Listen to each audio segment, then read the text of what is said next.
जो main pilot आहे, एवढी घटना जमीन जवळ येते, विमान टिल्ट होतंय, तिथं बंद पडतंय विमान, तरी तुम्ही काहीच बोलत नाही, याचा अर्थ काय? तर याचा अर्थ जर काढायला गेलं, परिवारातला एक व्यक्ती म्हणून, नाही तर सामान्य व्यक्ती ज्याचं टेक्निकल बॅकग्राऊंड कुठलंच नाही, मला असं वाटतं की हा अपघात नाही, हा 100% त्याच्यामध्ये घात असू शकतो.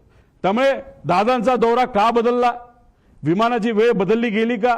पायलट खरंच बदलले का बदलले, असे काही प्रश्न आहेत. मग त्यानंतर केंद्रीय विमान मंत्रालयाचा अहवाल आलाय का, ATC ट्रान्सक्रिप्ट, आणि या अहवालामध्ये का त्याच्यामध्ये डिस्परन्सी आली, का त्याच्यामध्ये फरक आलेला आहे, मधील वेळेची विसंगती का आली, पायलट रडारचा 1 मिनिट आधीच ते जो ट्रान्सपॉन्डर आहे तो का बंद झाला, का बंद केला गेला, व्हिजिबिलिटी कमी असताना सुद्धा टेक ऑफ का झालं, जर टेक ऑफ पुण्याचं एअरपोर्ट बॅकअप पकडून केलं असेल तर लँड करण्याचा प्रयत्न का तिथं झाला, असा आमचा प्रश्न आहे. रनवे 29 अवेलेबल असताना, सेफ असताना, फ्लॅट असताना, कुठलंच टेन्शन तिथं नसताना, तिथं सूर्याचा पण त्रास नसताना, सारखं सारखं मला रनवे 11च पाहिजे असं का त्या ठिकाणी सांगण्यात आलं? आधीच विमान कमी उंचीवर आणले गेले होते का?